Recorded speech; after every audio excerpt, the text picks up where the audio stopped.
പ്രിയപ്പെട്ട പ്രേക്ഷകരെ നമസ്കാരം. നേഷൻ ഫസ്റ്റിന്റെ മറ്റൊരു എപ്പിസോഡിലേക്ക് കൂടി സ്വാഗതം. ഞാൻ എസ് ശ്രീകാന്ത്.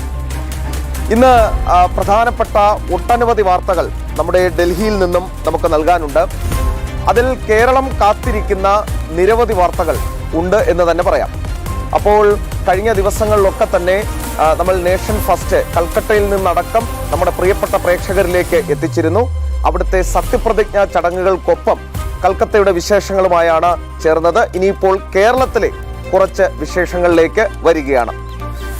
പ്രേക്ഷകരെ, നമുക്കറിയാവുന്ന കാര്യം, കേരളത്തിൽ ഇത്രയും ദിവസമായിട്ടും ഒരു മുഖ്യമന്ത്രിയെ തെരഞ്ഞെടുക്കാൻ കോൺഗ്രസിന് സാധിച്ചിട്ടില്ല എന്നുള്ളതാണ്.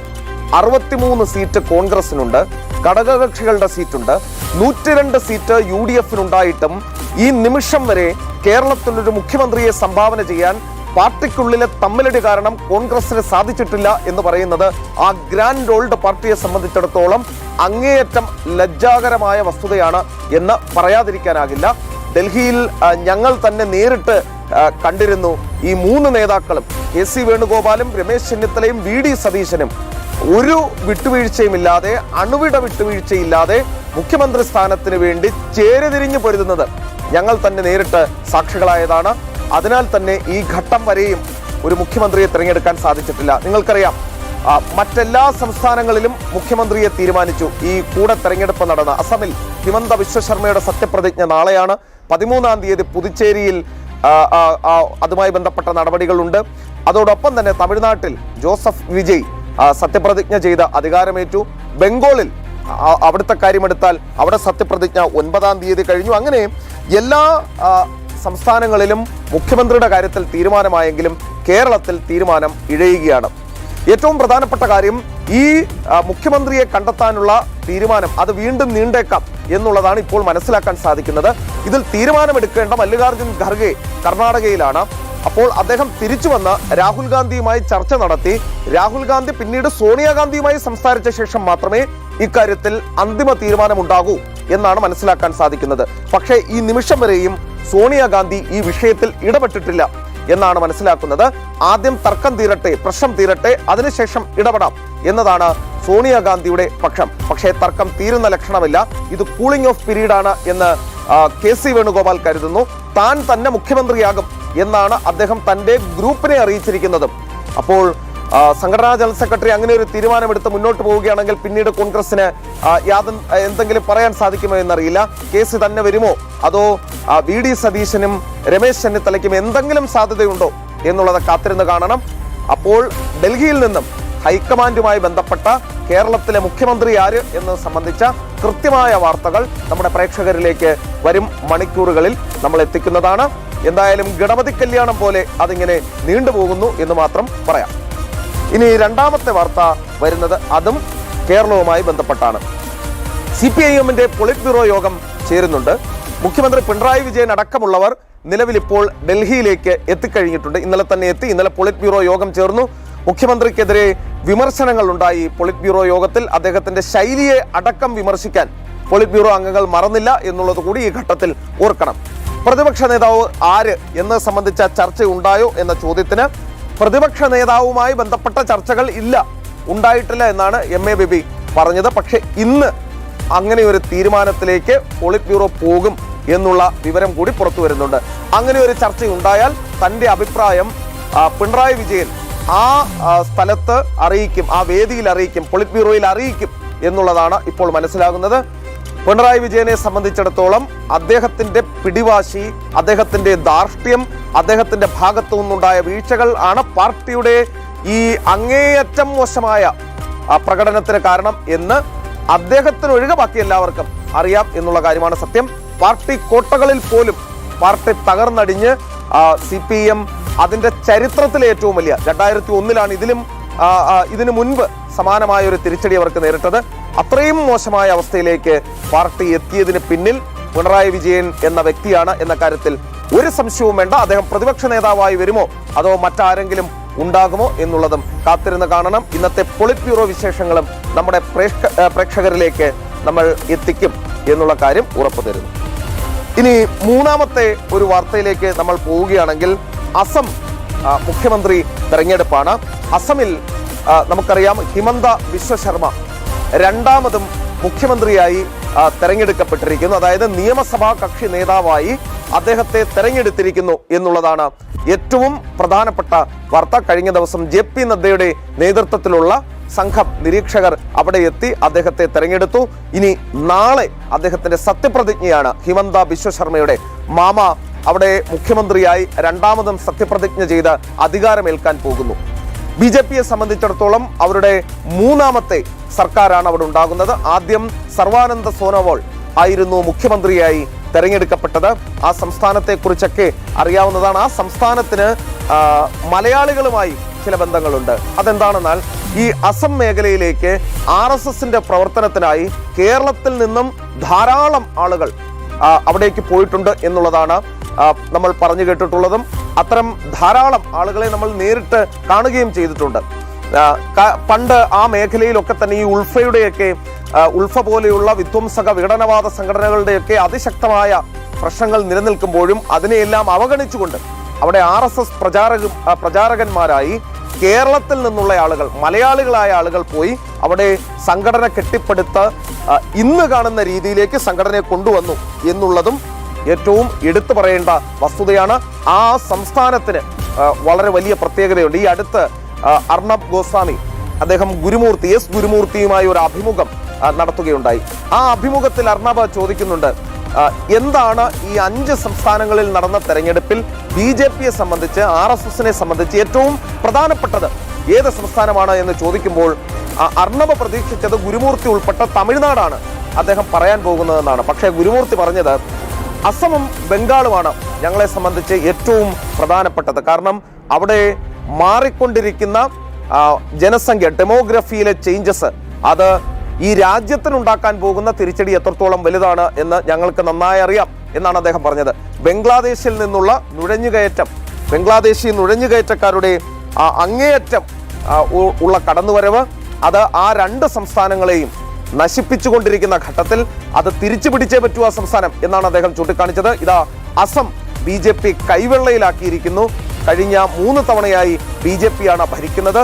അവിടെ നിന്നുള്ള ഇല്ലീഗൽ ബംഗ്ലാദേശികളെ മുഴുവൻ പുറത്താക്കും എന്ന മാമ പ്രഖ്യാപിച്ചിട്ടുണ്ട്. അസം കണ്ട ഏറ്റവും ജനകീയനായ മുഖ്യമന്ത്രി കൂടിയാണ് അദ്ദേഹം. അവിടെ നെപ്പോക്കിഡ് ഗൗരവ് ഗൊഗോയ് അദ്ദേഹത്തിനെതിരെ മത്സരിക്കാനും കോൺഗ്രസിനെ നയിക്കാനും രംഗത്തുണ്ടായിരുന്നെങ്കിലും വലിയ പരാജയം നേരിടേണ്ടി വന്നു. ഈ മുഖ്യമന്ത്രിയായി ഹിമന്ത ബിശ്വ ശർമ്മ സത്യപ്രതിജ്ഞ ചെയ്യുന്ന ചടങ്ങ് തത്സമയം നിങ്ങൾക്ക് നമ്മുടെ പ്രിയപ്പെട്ട പ്രേക്ഷകർക്ക് ജനം TVയിൽ കാണാം. ഒരു കാര്യം എടുത്തു പറയേണ്ടത്, കഴിഞ്ഞ ദിവസം ബംഗാളിൽ സത്യപ്രതിജ്ഞ നടന്നപ്പോഴും അവിടെ എത്തി ആ സത്യപ്രതിജ്ഞാ ചടങ്ങുകൾ കാണിച്ച ഒരേയൊരു മലയാളം മാധ്യമം അത് ജനം TV ആയിരുന്നു. അപ്പോൾ അസമിലെയും തെരഞ്ഞെടുപ്പും അതിന്റെ ബാക്കി സത്യപ്രതിജ്ഞാ ചടങ്ങുകളും ജനം TVയിൽ തന്നെ കാണുക. ദേശീയതയുമായി ബന്ധപ്പെട്ട് ഈ രാഷ്ട്രത്തിന് നല്ലതുണ്ടാകുന്ന കാര്യങ്ങളിൽ മറ്റ് മാധ്യമങ്ങൾ സ്വീകരിക്കുന്ന നിലപാടല്ല ഞങ്ങളുടേത്. അത് കൃത്യമായി ജനങ്ങളിലേക്ക് എത്തിക്കുക എന്നതാണ് ജനം TVയുടെ ദൗത്യം. അസം മുഖ്യമന്ത്രിയുടെ സത്യപ്രതിജ്ഞ നാളെ ജനം TVയിൽ കാണാം. ഇനി വളരെ വളരെ വളരെ സുപ്രധാനമായ ഒരു വാർത്ത കൂടിയാണ് നമ്മൾ പ്രേക്ഷകരിലേക്ക് എത്തിക്കുന്നത്. അത് പ്രധാനമന്ത്രി ഈ രാജ്യത്തോട് ഒരു അഭ്യർത്ഥന നടത്തിയിരിക്കുകയാണ്. അദ്ദേഹം ഇതിനു മുൻപും പല ഘട്ടങ്ങളിൽ ഈ രാജ്യം പ്രതിസന്ധി നേരിട്ട ഘട്ടങ്ങളിലൊക്കെ തന്നെ ഇവിടുത്തെ പൗരന്മാരോട്, രാജ്യത്തെ പൗരന്മാരോട് അദ്ദേഹം പല അഭ്യർത്ഥനകൾ നടത്തിയിട്ടുണ്ട്. അത് കണ്ണും പൂട്ടി അദ്ദേഹത്തിന് പിന്തുണ കൊടുക്കുന്ന പൗരന്മാരും ജനങ്ങളുമായിരുന്നു നമ്മുടെ നാട്ടിലേത്. കൊറോണ സമയത്തൊക്കെ നമ്മളത് കണ്ടതാണ്. ത്യാഗങ്ങൾ അനുഭവിച്ചെങ്കിലും കൊറോണയെ തോൽപ്പിക്കാൻ നമ്മൾ ഒരുമിച്ച് നിന്നു. ഏതാണ്ട് അതേ രീതിയിൽ തന്നെ ഒരു പ്രതിസന്ധിയിലൂടെ രാജ്യം പോകുന്നു പശ്ചിമേഷ്യൻ യുദ്ധവുമായി ബന്ധപ്പെട്ട് എന്നാണ് അദ്ദേഹം പറയുന്നത്. സംഘർഷങ്ങൾ കാരണം അന്താരാഷ്ട്ര വിപണിയിലുണ്ടായ വിലക്കയറ്റം നേരിടാൻ ജനങ്ങൾക്ക് പുതിയ സാമ്പത്തിക നിർദ്ദേശങ്ങളുമായി രംഗത്ത് വന്നിട്ടുണ്ട് പ്രധാനമന്ത്രി നരേന്ദ്രമോദി. ഹൈദരാബാദിൽ നടന്ന ചടങ്ങിൽ കഴിഞ്ഞ ദിവസം അദ്ദേഹം പറഞ്ഞത് ഈ പെട്രോൾ ഡീസൽ ഉൽപ്പന്നങ്ങൾ അത് ഉപയോഗിക്കുന്നത് പരമാവധി കുറയ്ക്കണം എന്നുള്ളതാണ്. സ്വകാര്യ വാഹനങ്ങൾ ഉപയോഗിക്കുക, അത് ഒട്ടും തന്നെ ഇമ്പോർട്ടൻ്റ് അല്ലാത്ത മീറ്റിങ്ങുകൾ, പരിപാടികൾ അതൊക്കെ പങ്കെടുക്കുന്നത് അതൊക്കെ ഒഴിവാക്കണം കുറച്ച് നാളത്തേക്ക് എന്ന് അദ്ദേഹം പറയുന്നു. പെട്രോൾ ഡീസൽ ഉപയോഗം പരമാവധി കുറയ്ക്കുക അതിൻ്റെ മുകളിലുള്ള നമ്മുടെ ആശ്രിതത്വം കുറയ്ക്കുക എന്നതല്ലാതെ ഈ പശ്ചിമേഷ്യൻ പ്രതിസന്ധി മൂലമുണ്ടാകുന്ന ഈ പ്രശ്നങ്ങൾ മറികടക്കാൻ ഇന്ത്യക്ക് മറ്റ് പോംവഴികളില്ല എന്നുള്ളതാണ് അദ്ദേഹം പറയുന്നത്. പരമാവധി ഒരു തരത്തിലും എണ്ണവില വർദ്ധിപ്പിക്കാതെ ഈ രാജ്യം പിടിച്ചു നിൽക്കുന്നുണ്ട്. ഇനി പൗരന്മാരുടെ കൂടി കടമയാണ് അതിന് പിന്തുണ നൽകേണ്ടത്. അദ്ദേഹം ആവശ്യപ്പെടുന്നത് വിദേശയാത്രകൾ, നമ്മുടെ വിദേശ നാണ്യ ശേഖരം പുറത്തേക്ക് പോകുന്ന എല്ലാ വഴികളും അടയ്ക്കണം എന്ന് അദ്ദേഹം പറയുന്നു. മെട്രോകളുണ്ടെങ്കിൽ മെട്രോകളിൽ യാത്ര ചെയ്യണം, ടാക്സി പൂളുകൾ നമ്മൾ എടുക്കാൻ നോക്കണം, പൊതുഗതാഗത സംവിധാനം ഉപയോഗിക്കാൻ നോക്കണം, സ്വന്തം നിലയിൽ പെട്രോൾ ഡീസൽ ഉപയോഗം അത് കുറയ്ക്കണം എന്ന് തന്നെയാണ് അദ്ദേഹം ആവശ്യപ്പെട്ടത്. 2, അദ്ദേഹം ഇന്ത്യക്കാരുടെ സ്വർണത്തോടുള്ള ഭ്രമം എല്ലാവർക്കും അറിയാവുന്നതാണ്. അപ്പോൾ പ്രധാനമന്ത്രി ഇന്ത്യക്കാരോട് ആവശ്യപ്പെട്ടിട്ടുള്ളത്, അഭ്യർത്ഥിച്ചിട്ടുള്ളത് ഈ സ്വർണം വാങ്ങുന്ന ഇടപാട് അത് 1 വർഷത്തേക്ക് എങ്ങനെയെങ്കിലും കുറയ്ക്കണം എന്നുള്ളതാണ് അദ്ദേഹം ചൂണ്ടിക്കാണിച്ചിട്ടുള്ളത്.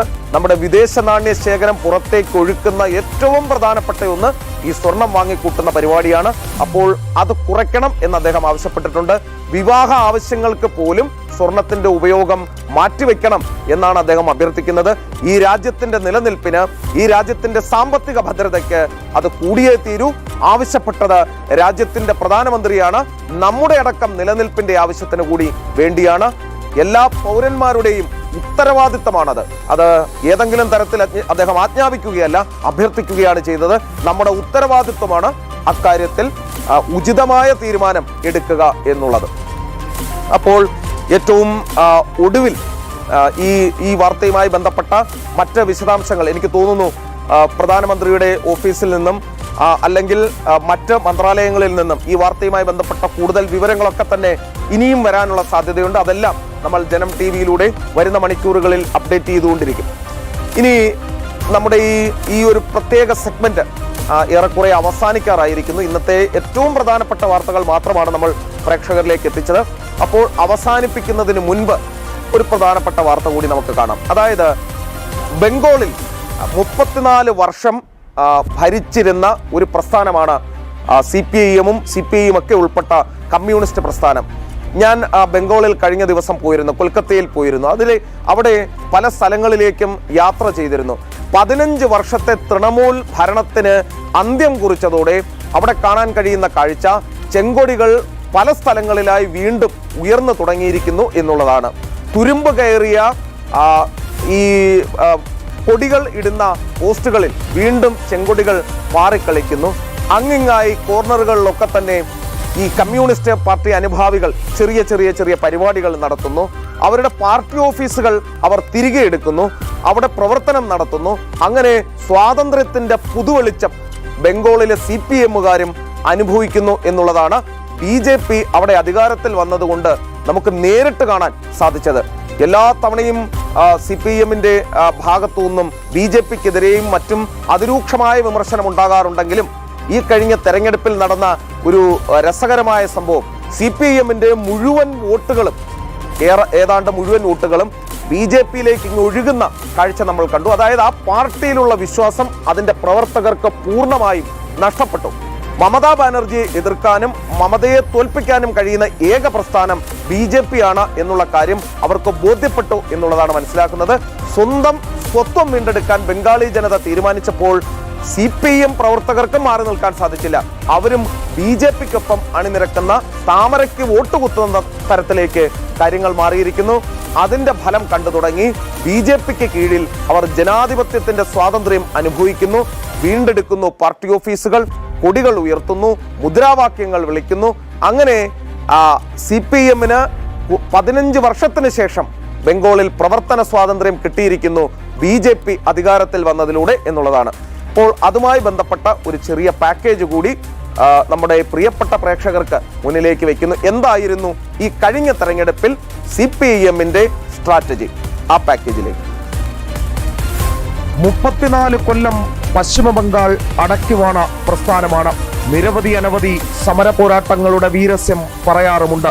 എന്നാൽ മമതാ ബാനർജിക്കും തൃണമൂൽ ഗുണ്ടകൾക്കും മുന്നിൽ കഴിഞ്ഞ 15 കൊല്ലക്കാലം സാഷ്ടാംഗം അടിയറവ് പറയുകയാണ് ഇടതു പാർട്ടികൾ ചെയ്തത്.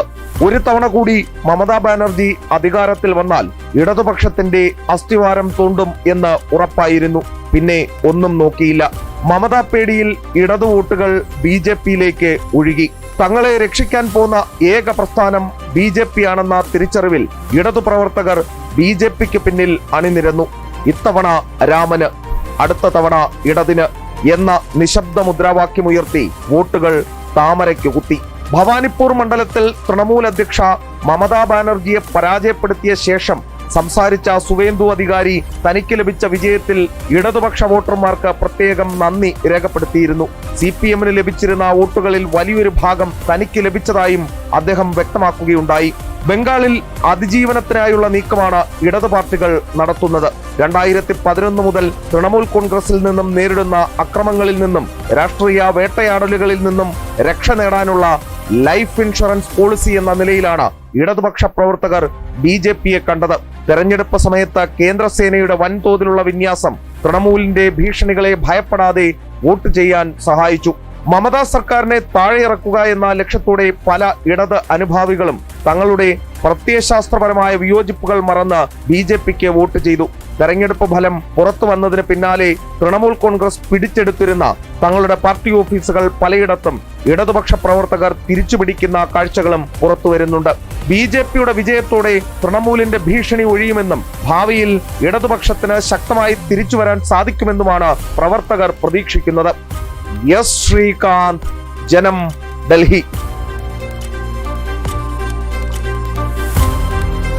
അപ്പോ പ്രിയപ്പെട്ട പ്രേക്ഷകരെ, ആ വാർത്ത നിങ്ങൾ കണ്ടിട്ടുണ്ടാകും എന്ന് കരുതുന്നു. ജനാധിപത്യം, സ്വാതന്ത്ര്യം, സോഷ്യലിസം എന്നൊക്കെ പറയാൻ കൊള്ളാം. പക്ഷേ അത് നടപ്പിൽ വരുത്തുന്ന, അത് എല്ലാവർക്കും ഉറപ്പ് നൽകുന്ന പ്രസ്ഥാനങ്ങൾ അധികാരത്തിൽ വരുമ്പോഴാണ് യഥാർത്ഥത്തിൽ അതിന് സൗന്ദര്യമുണ്ടാകുന്നത്, ജനാധിപത്യത്തിന് സൗന്ദര്യമുണ്ടാകുന്നത്. CPM 34 വർഷം ഭരിച്ചപ്പോൾ ബംഗാളിൽ കൊല്ലപ്പെട്ട, മാരീജാബിയിലൊക്കെ കൊല്ലപ്പെട്ട പാവപ്പെട്ട പ്രവർത്തകരുടെ, പാവപ്പെട്ട ഹിന്ദു വിഭാഗത്തിൽപ്പെട്ടവരുടെ, എതിർ പാർട്ടിക്കാരുടെയൊക്കെ അവസ്ഥയെക്കുറിച്ച് CPM ഈ ഘട്ടത്തിൽ ഓർത്താൽ എന്തുകൊണ്ടും നന്നാകും എന്നുള്ളതാണ് ഈ ഘട്ടത്തിൽ പറയാനുള്ളത്. അപ്പോൾ നമ്മുടെ നേഷൻ ഫസ്റ്റ് എന്ന സെഗ്മെന്റ്, ദേശീയ വാർത്തകളുമായി ബന്ധപ്പെട്ട സെഗ്മെന്റ് ഇന്നിവിടെ അവസാനിക്കുകയാണ്. നാളെ കൂടുതൽ വാർത്തകളുമായി പ്രിയപ്പെട്ട പ്രേക്ഷകരിലേക്ക് എത്താം. ഇന്ന് ഇതുവരെ പറഞ്ഞ മുഴുവൻ വാർത്തകളുടെയും ഫോളോ അപ്പ് വരുന്ന മണിക്കൂറിൽ ജനം TV-യിലൂടെ നിങ്ങൾക്ക് മുന്നിലേക്ക് എത്തും. അതിന്റെ അപ്ഡേഷൻസ് തത്സമയം ജനം TV-യിൽ നിങ്ങൾക്ക് കാണുകയും ചെയ്യാം. അപ്പോൾ മറ്റൊരു നിരവധി വാർത്തകളുമായി നാളെ കാണും വരെ തൽക്കാലം വിട പറയുന്നു.